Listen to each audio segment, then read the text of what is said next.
Well, what is up, all of our liberty-loving friends? This is another fantastic episode of Good Morning Liberty. My name is Nate Thurston. Across from me is no one. Charlie is sick. Everyone in his house is sick. I'm in his house, but I'm down in the bunker that we have here, the podcast studio, trying to stay away from him. Everyone upstairs has the flu, and I don't want to get it before Christmas. But I am hanging out with the Fed Haters Club. You can join that by going to joingml.com.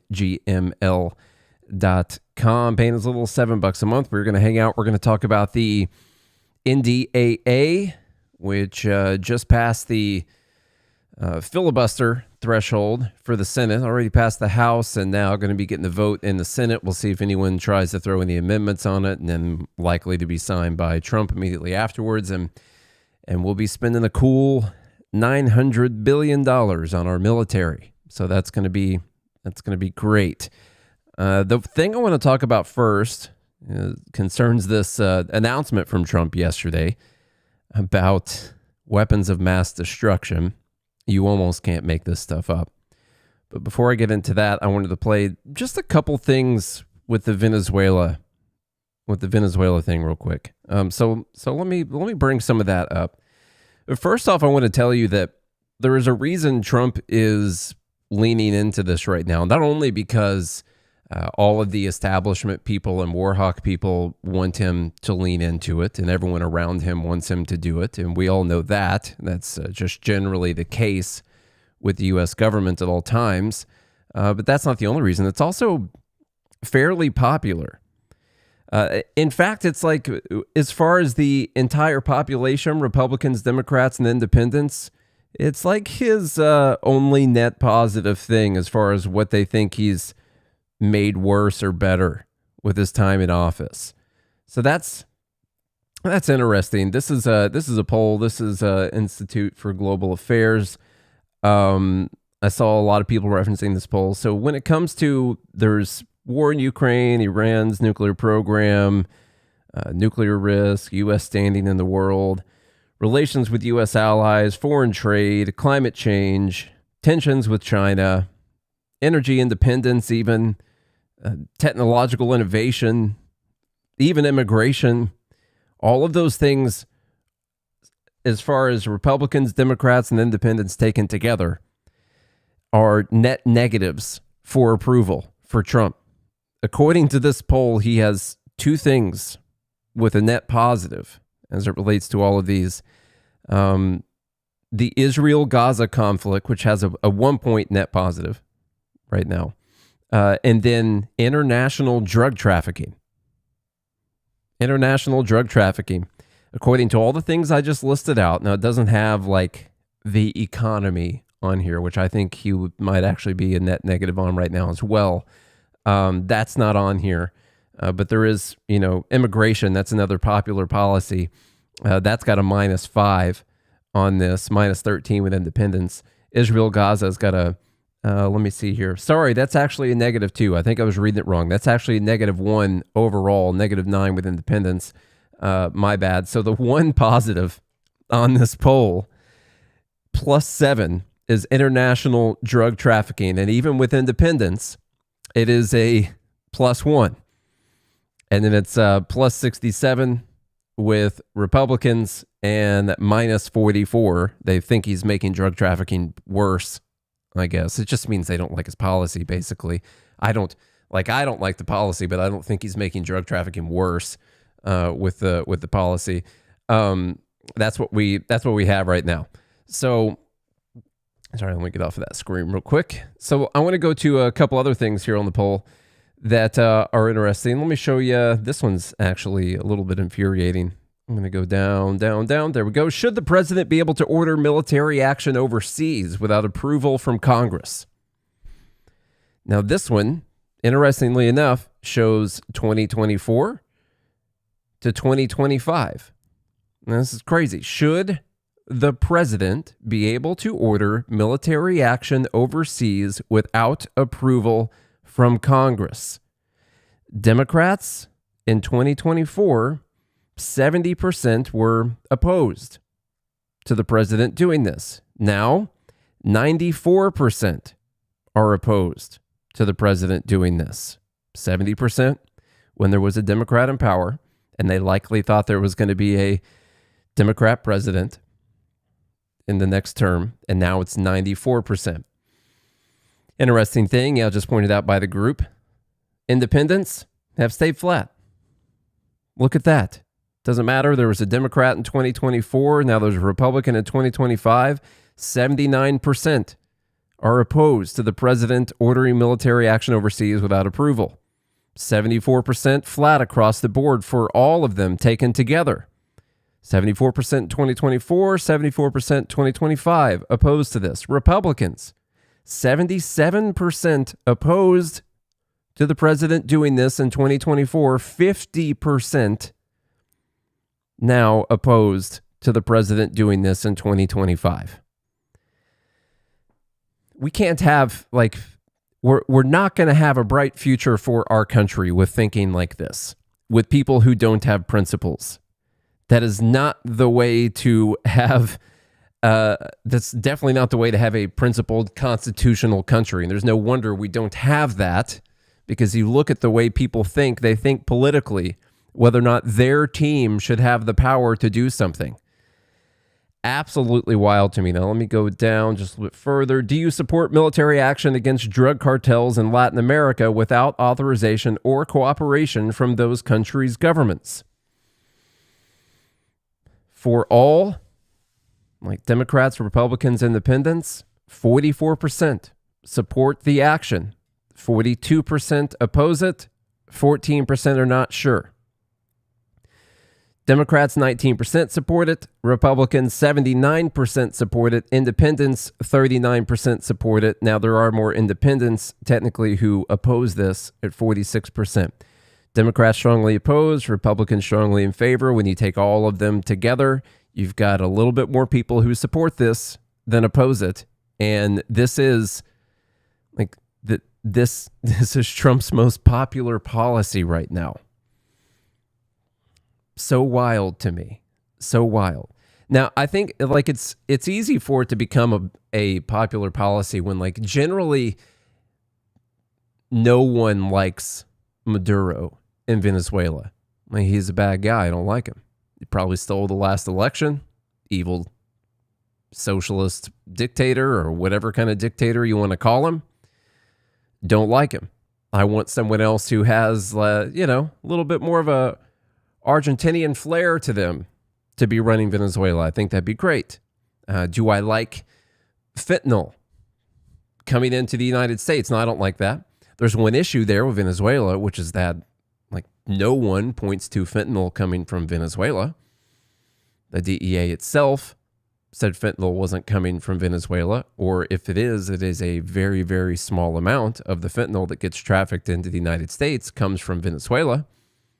So do you like drugs pouring over the border or coming in through the seas? No, do people like that? I don't like it. I think people should be able to do whatever they want to their own bodies, but even I don't like the stuff. I guess it's okay for me to mention this now. My next door neighbor turned out to be a massive drug dealer. I'll tell you a little bit about that in a second when we talk about how many people are killed by fentanyl every year. And depending on who you listen to, you might think it's 50,000, or you might think it's 100 million, or you might think it's 200,000, or whatever the case may be. And so, depending on who you listen to on this subject, you might think that amount of people are being saved by the actions that we're taking against Venezuela. There's two problems there. One, the number is not as high as most people think it is. It's a lot. I don't like it. Not a fan of it. The number's not as high as people think it is. And two, the fentanyl's not even coming from Venezuela in the first place. So that's an issue too. I'll play a couple clips. I'm sure you've already heard them, and then we'll get to the weapons of mass destruction thing. Here's a clip from a couple weeks ago now of Trump talking about this. Here we go. Did I actually know? Let me see here. Everyone in the live group, let me know if you lose sound.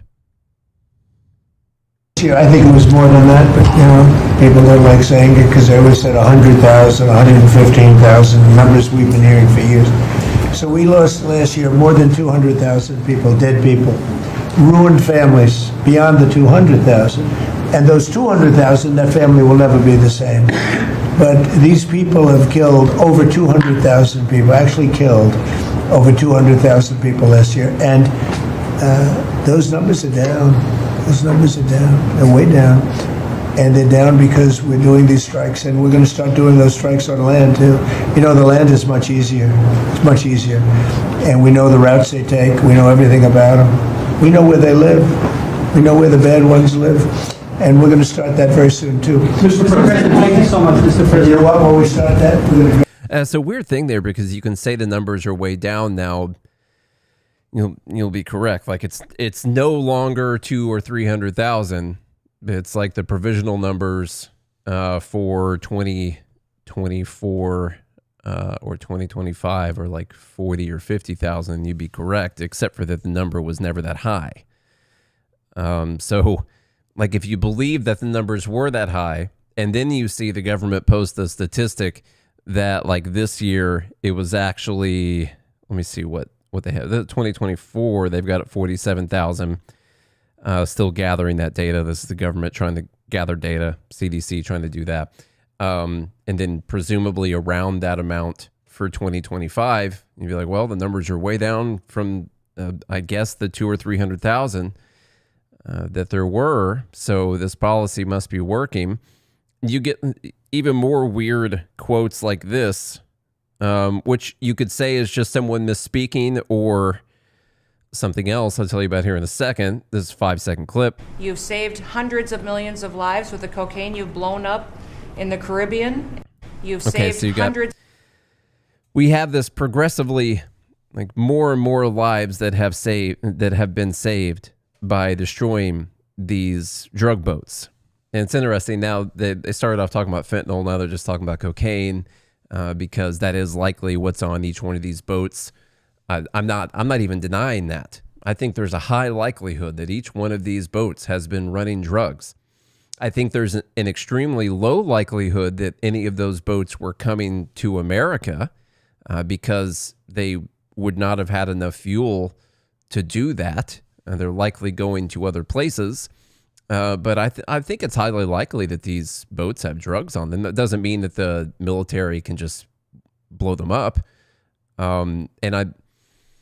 Like, even if I don't like those people, I don't like that they're trafficking drugs, I don't like what those drugs do to my country if I thought that they were coming to the United States, it still doesn't mean that I agree with them getting blown up, because for me to agree with them getting blown up, I would have to think that the president has that authority to just pick out a boat in the water and say that it could potentially be dangerous for Americans, what's on it, even though there's no proof it's coming to America, and then blow it up.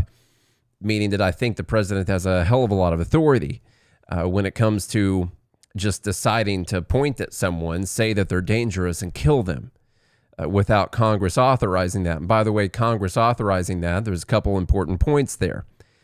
The Congress is the representatives of the people, and it's their job to vote and say that the United States is not at war. We're at peace right now, and now they get to change our status to a country that is at war. There's another thing they get to do, which is they get to decide to appropriate money that has to be taken from the people, and these are the people's representatives that have to vote for that, and it is going to cost money to do each one of these things, and we are going to take that from the people, and therefore the people's representatives need to vote to switch us from not at war to being at war. Congress is not going to vote to do that, even though what's really odd is that this is a fairly popular policy right now, and they still won't do it, even though it is popular. Like, why won't they do it? Because this could all go terribly wrong. They could topple Maduro, and someone even worse could come in. It could be even worse for Venezuela. There could be a massive humanitarian crisis, much worse than what's going on right now. We could be dealing with more people trying to flood into the United States or into other countries. They could become even more dangerous. They could just go into a total failed state mode, and no one wants to attach their names to that. It's basically it. They just don't want to do it. Back on the lives that have been saved. I just wanted to tell you this real quick. So we do have, as far as fentanyl goes, the high, and this is government data. Now, people in the government are saying that it's much more than this. And so I guess, presumably, you would say the government has other data apparently on this that they're just not sharing with the people, and the data the government is giving to the people is incorrect, but we're still going to pay them to do that, and then we're going to accept that they have different data than what they're showing us, and that doesn't sound good. I don't like that. In 2022, 73,838 deaths from opioid overdoses, which it says mostly fentanyl. That provisional number right now for 2024 is down to 47,000. All right. That could be people having new ways to fight overdoses, Narcan, stuff like that. More widespread. People are more used to it, and they're finding ways to fight it, that kind of thing. Or maybe people have moved on to some other drug. I don't know. It's just interesting. Why would you say so many people? And I've heard them cite millions of people. This is not the first time someone has said millions of people have been saved. And it's because technically a very small amount of fentanyl can kill you. And so what they do is they'll take, here's how much fentanyl we say there was. How many people could possibly get killed by that? And then they say, well, that's how many lives you saved. But that's not really the case. Well, it might be 2 milligrams of fentanyl that can kill someone. Most people don't take the full 2 milligrams at one time. That small amount could spread out over cocaine, whatever the case may be, over a longer amount of time, and the person doesn't die. And so it's what they do is they take the amount and they say, how much could this potentially kill if you gave a 2 milligram dose to this many people? How many could it kill? All right. And that's a great question from the group, from Nashville Duck and the group. My neighbor was arrested. He shot at a police officer, an undercover police officer. They searched his house, and they found 33 pounds of fentanyl in his house. That's pretty crazy. When I heard that, I was like, well, that's quite a lot of fentanyl. Okay, that's a good amount. So I'm just going to go just straight up. I'm going to go to Grok for this answer here, which it's citing the DEA and many other pages right here. But it says, based on estimates from the DEA, a dose as small as 2 milligrams of fentanyl can be potentially lethal for an adult. To determine how many people could theoretically be killed by 33 pounds of fentanyl, we'll use this figure. 33 pounds equals approximately 14,968 grams. Okay, this converts to 14,968,000 milligrams, and 2 milligrams can kill someone. So my neighbor getting arrested saved the lives of 7.4 million people. He would have been on a chart of mass murderers throughout history. My neighbor, with just the fentanyl that was in his house, not counting all the fentanyl that had been in his house and left his house and been in his house and left his house over the 2 years he lived next to me, just what they caught him with, they saved the lives of 7.4 million people. I live right next door to someone who was about to kill more people than the amount of Jews Hitler killed in the Holocaust.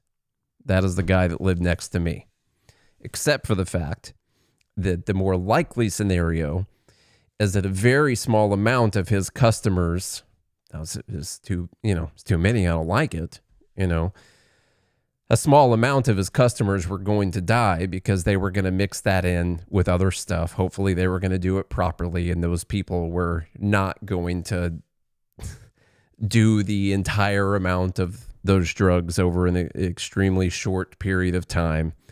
And most of them were not going to die from that. And yeah, like the groups, it's not a great business model. Like you're trying to just sell drugs to people. And in order for that business model to work out, those people need to keep coming back to buy drugs. Like that's what you want to happen. So you can keep making money. So you typically don't want to kill all of your customers, although he had enough fentanyl to kill all of his customers and then, the population of a large U.S. city all at the same time.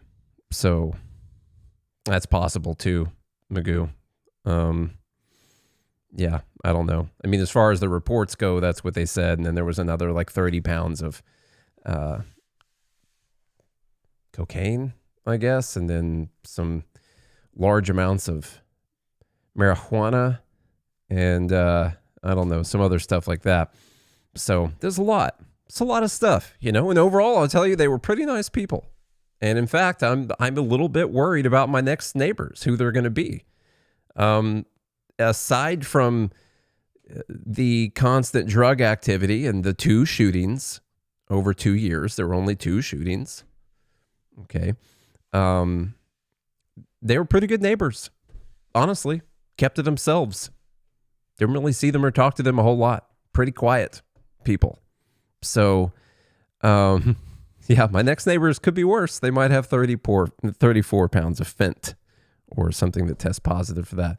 Or much worse than that, they could have a whole mess of kids who like to play outside all the time.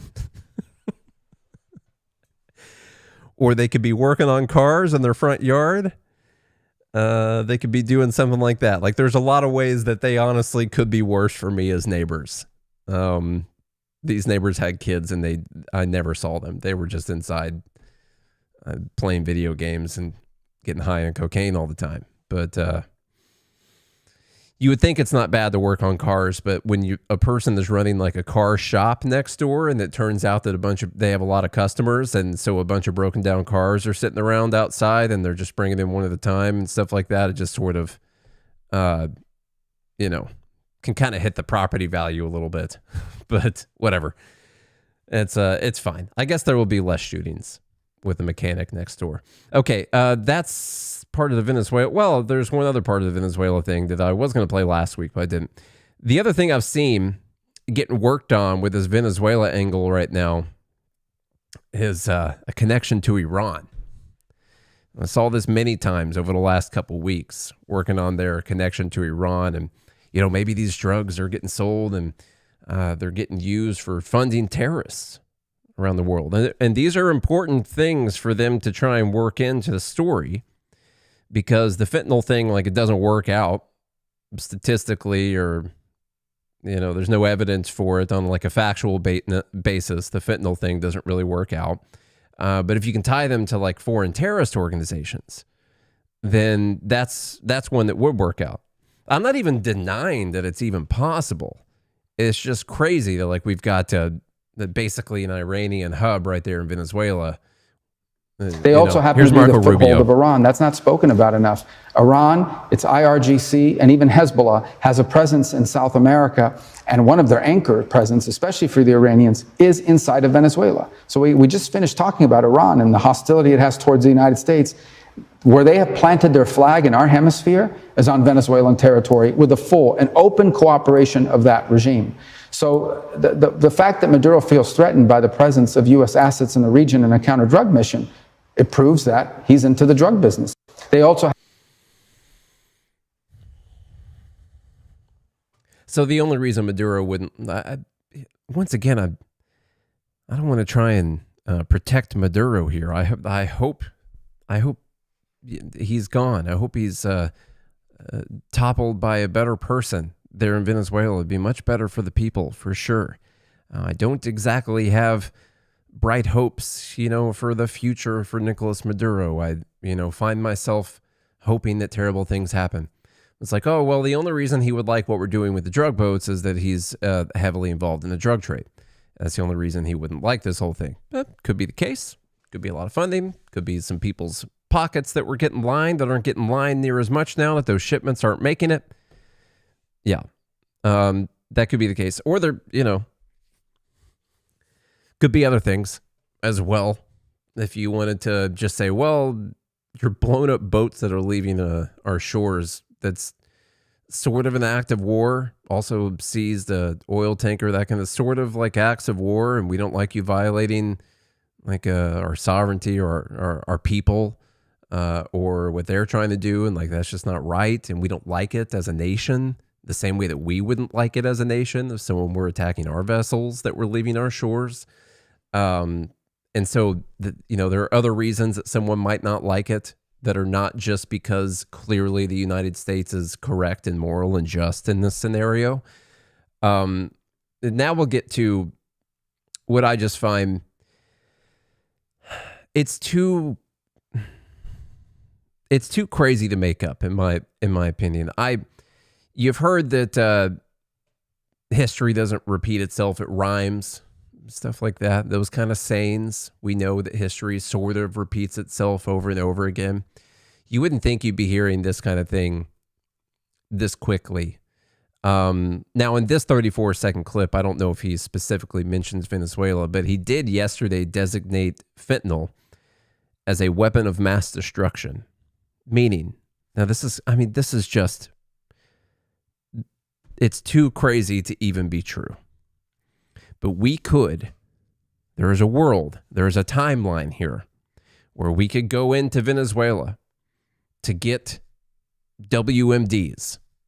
And in this case, the really hilariously ironic part about that is not only going in to get WMDs, but the fact that we don't have, like, none of our people say, yeah, for sure, these boats have fentanyl on them. None of these people say, yeah, for sure, fentanyl's really heavy there in Venezuela. Venezuela's really heavy in the fentanyl trade. So not only could we go in for WMDs, we could be going in for WMDs that don't exist. It's pretty wild. Again, how many times you would think more time we need to go by for WMDs, but here's this right here. That's why today I'm taking one more step to protect Americans from the scourge of deadly fentanyl flooding into our country.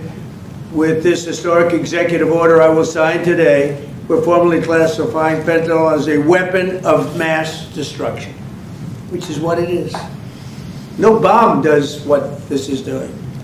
200 to 300,000 people die every year that we know of. So we're formally classifying fentanyl as a weapon of mass destruction.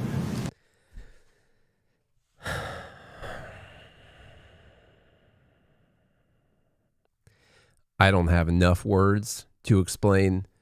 I want to laugh and I want to throw things when I hear this.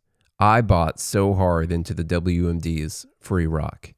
I was so pumped. I still remember watching the initial strikes live, and I was so happy about it. And we were just going to save so many people's lives. And Hussein was such a terrible person who had gassed his own people and killed hundreds of thousands of his own people. And we had to go in there, and they couldn't allow him to have these WMDs that turned out to not exist. And that it's almost just, it's too on the nose to even have the words to explain it. You guys understand how on the nose this is.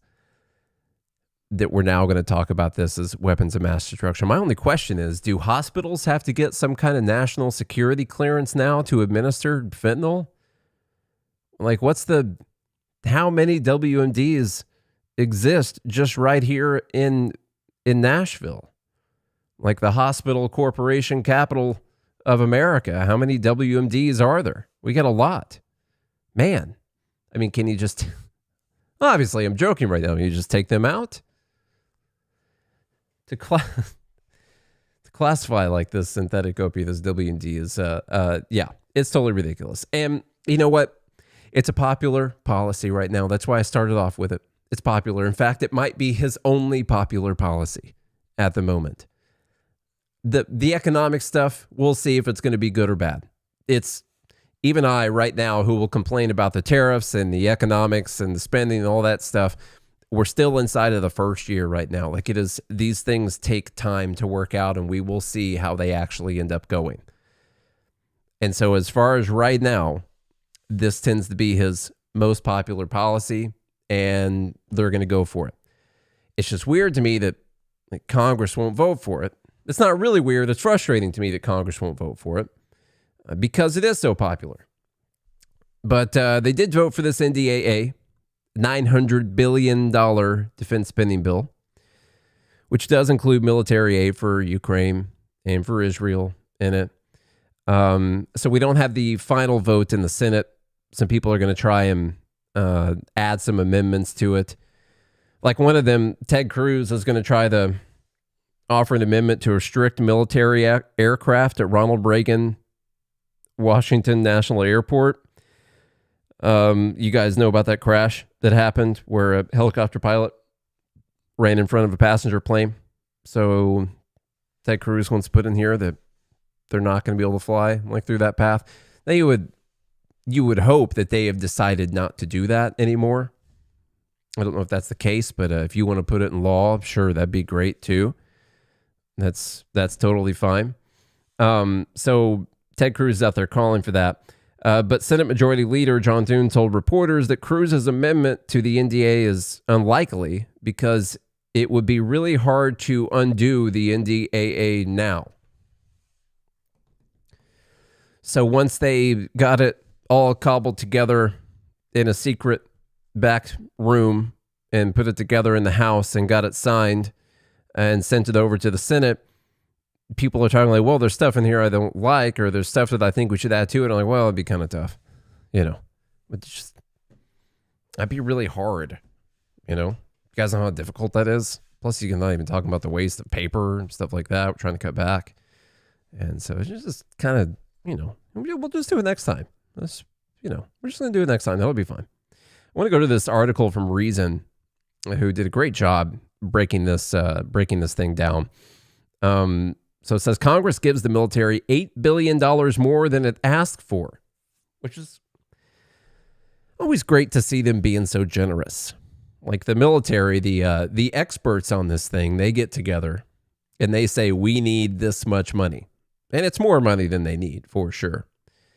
And then Congress, the non-experts on this matter, they get together and say, oh, actually, we think you guys need even more than that. And then what's the military going to say? No, thank you. The House passed the NDAA for fiscal year 2026, giving the military a record $900.6 billion, more than the $892.6 billion base defense budget that Trump administration's Department of War had asked for. The Senate is expected to pass the bill next week, sending it to President Donald Trump's desk. The public isn't clamoring for more military spending. They talk about this poll. Let me show you this poll here. It's from the same poll that we were talking about earlier. It says, do you think American lawmakers should increase, maintain, or decrease the level of military spending? We'll go to all real quick. Democrat, Republican, Independent. 40% of the people polled say that they should decrease the amount of military spending. 50% say that we should maintain the amount of military spending, and 10% say that we should increase it. 58% of Democrats want to decrease it. 18% of Republicans want to decrease it. 66% want to maintain it, and 16% say that we should actually increase it. 45% of independents want to decrease it. 12% of independents actually want to increase the military spending, which is a surprising number, in my opinion.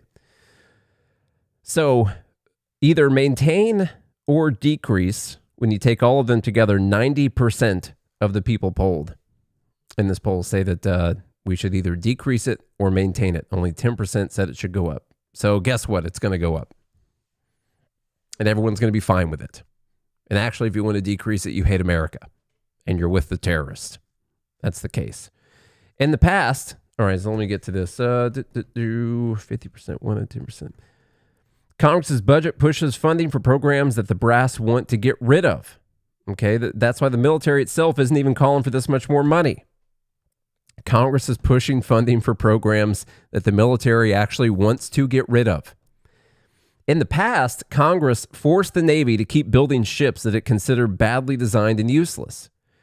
This time around, Congress is preventing the Air Force from retiring the decades-old F-15E Strike Eagle fighter. Now, this went to another article here, this link that I found really interesting here.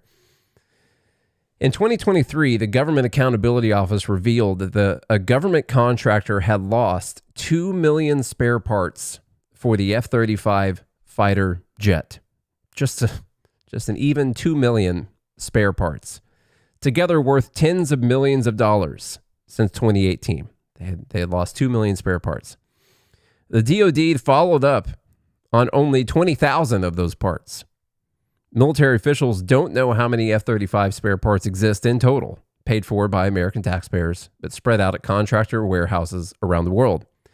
The F-35 spare parts debacle is just one of a budget-busting pattern of inventory failures. In 2018, the U.S. Navy found a warehouse in Jacksonville, Florida, full of parts for the F-14 Tomcat, a now obsolete fighter jet made famous, as you guys know, in Top Gun, and for the P-8 Poseidon and P-3 Orion, two submarine hunting aircraft.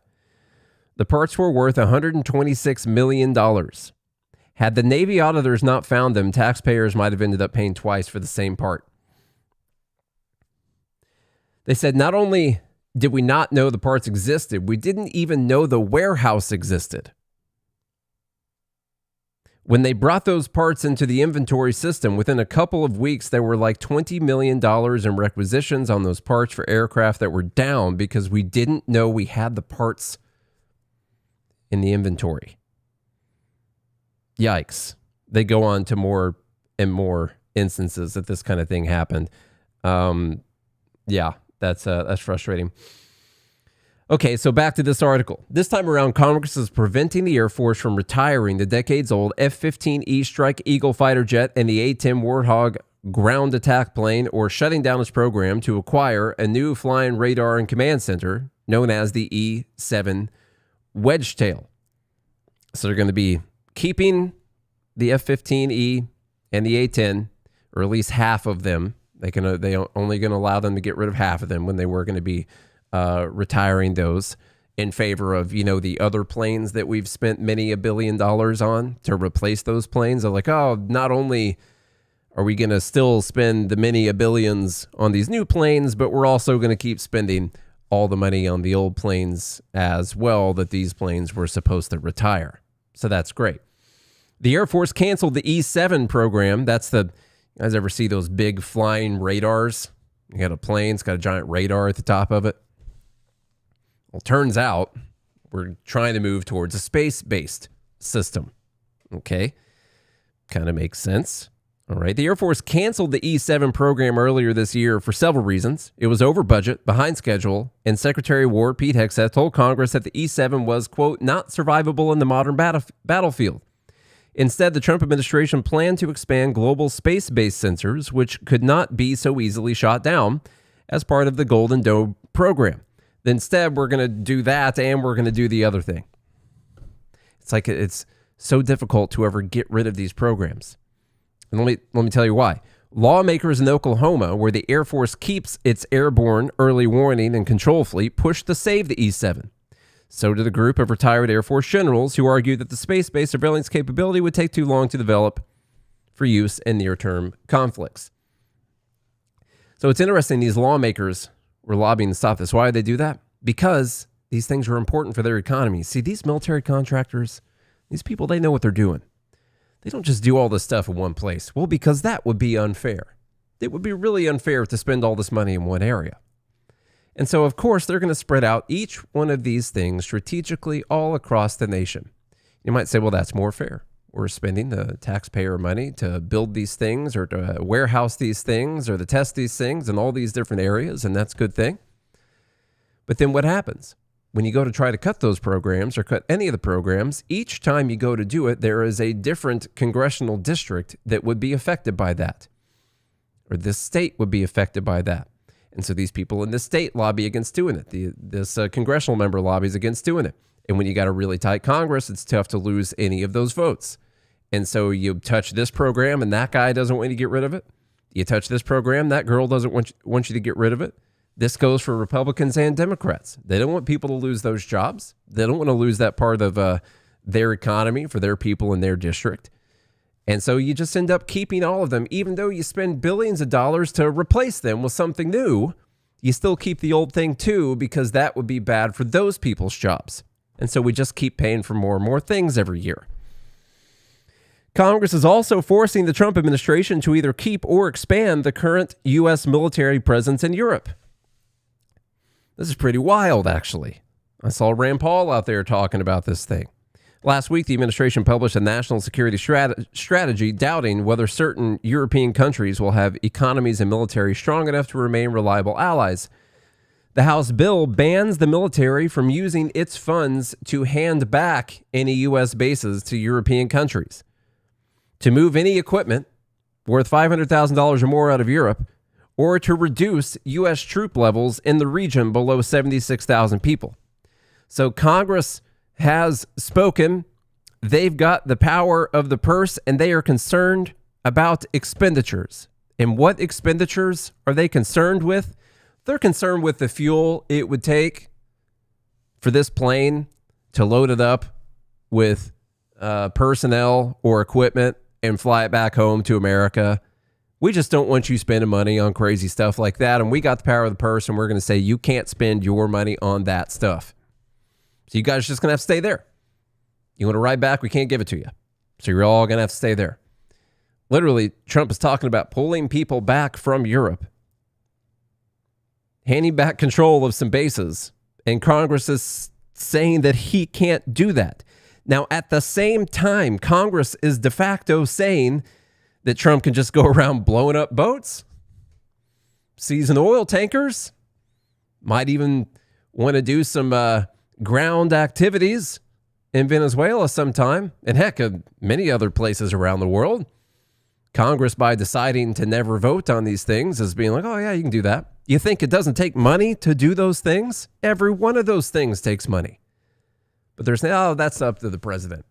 But if he wants to disengage from an area, if he wants to pull people back, Congress says, no, you cannot spend money to remove yourself from a location. You must stay there. God bless America. Similarly, the bill bans the U.S. military from yanking back equipment given to Ukraine and requires the Trump administration to inform Congress about any decision to stop intelligence sharing with the Ukrainian military. And it includes, on top of that, $400 million for the Ukrainian military, of course, to buy American weapons. So this is great for the economy.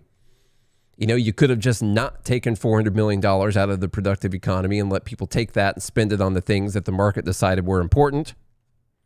Could have done that. That's an option.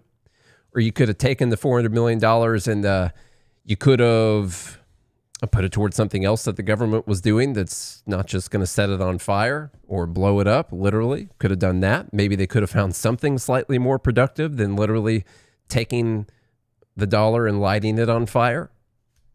Could have been possible. Could have taken it and just kept it in the treasury and borrowed a little bit less money, which we're all going to have to pay interest on one way or another. Could have done that.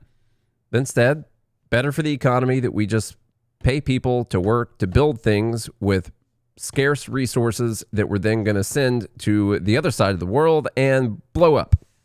That's the best use of our money. For sure. Last month, Trump reportedly threatened to cut off all aid and intelligence sharing if Ukraine failed to accept his peace plan, which Ukrainian President Zelensky said would leave Ukraine without freedom.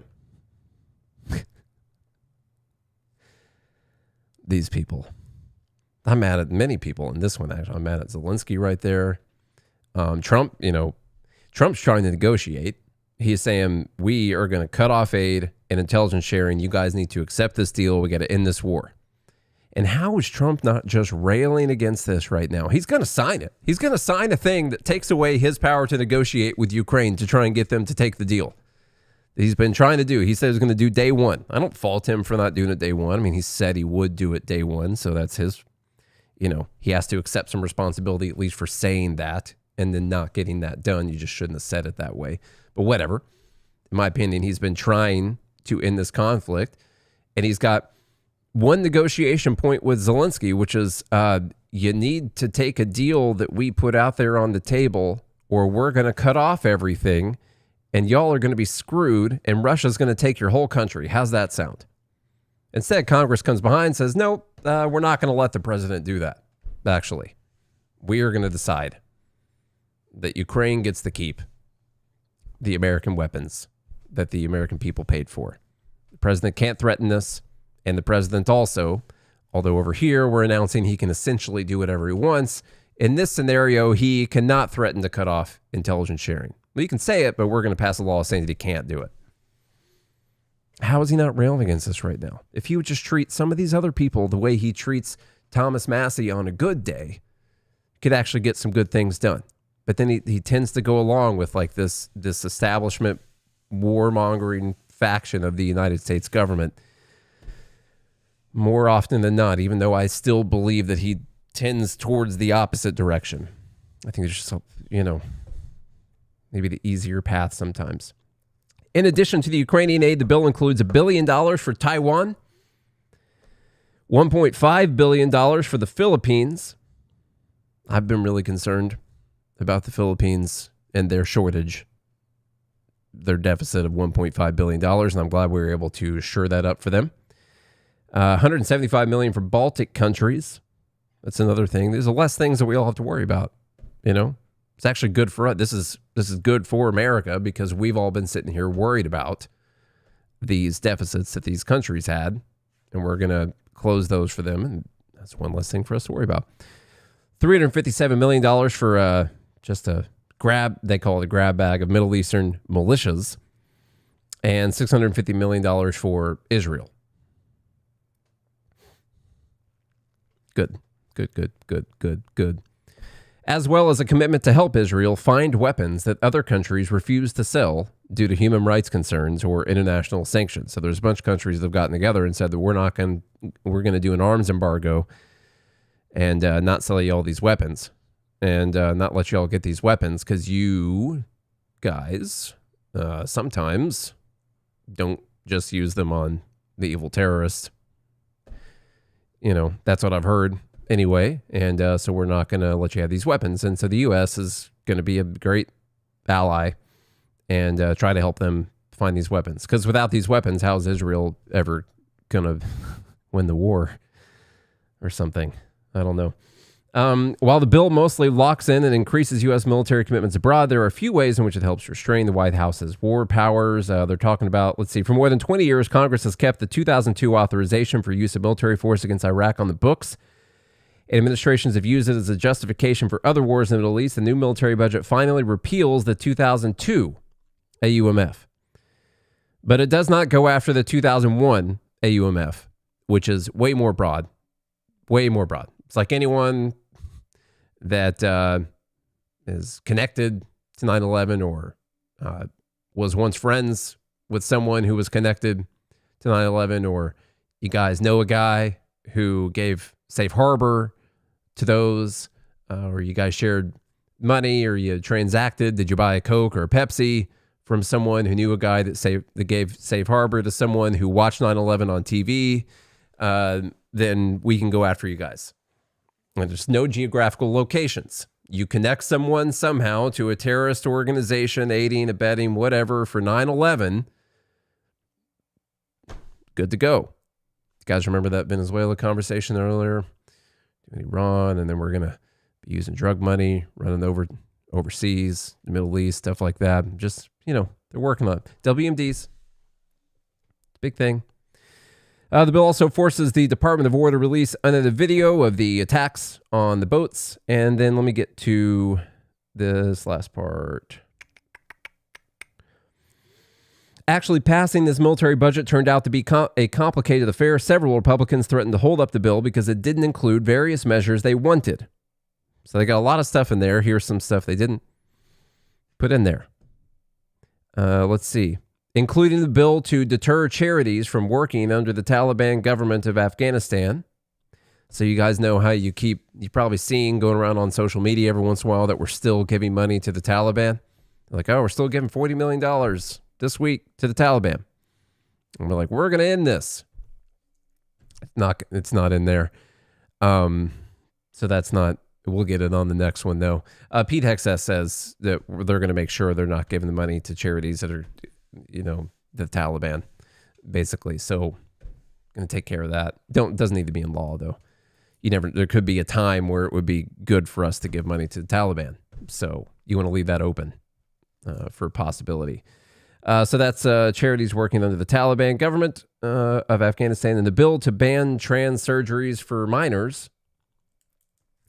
I don't know if that was like for everyone across the board in the United States, or if that was just for military personnel. Doesn't give me the information on that. If it's for the U.S. military paying for this for U.S. military personnel, then yeah, absolutely. I'm not sure why, if it was like nationwide, why that would be in the NDAA for 2026. Let's get that in a separate bill. See, even something that I would, agree with. Like, well, why don't we just put this in a separate bill? It kind of seems important. Let's see. In the end, Mike Johnson talked down the dissenters. Okay. So that's enough of that. We covered how it's difficult to get rid of these programs because they have spread these things out throughout the United States, through all these different congressional districts. It's very difficult, always difficult to cut off things that the government's paying money for. The local economies get built on this and used to this. And so if it's a specific program, if it's for a specific plane or whatever, they'll do this plane here, and then you can't get rid of any of these things because look at all the jobs that's going to hurt. Look at the economy. This is what's going to happen in this area. Or at least you got to come up with something to replace that with, or it's going to be bad for re-election, of course.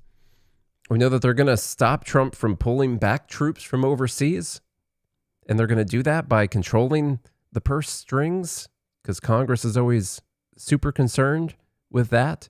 And so they can't use any money to pull back or to hand over bases to other countries in Europe.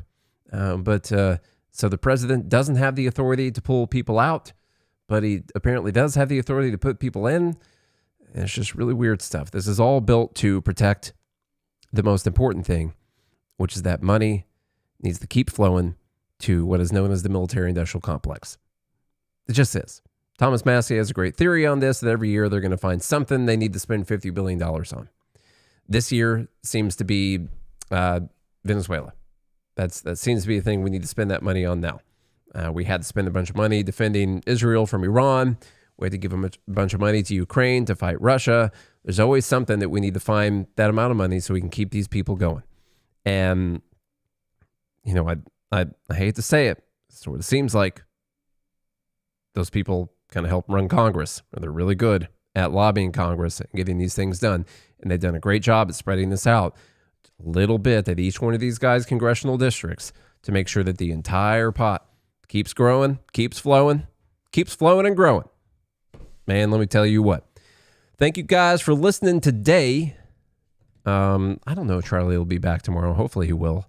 It would suck to be sick that long. I've got to make sure he's definitely healthy, though, because I don't want to get sick right before Christmas.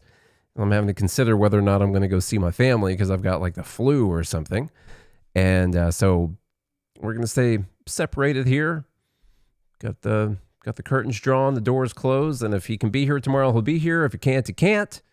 Prayers for Charlie's safe recovery from whatever sickness he has right now.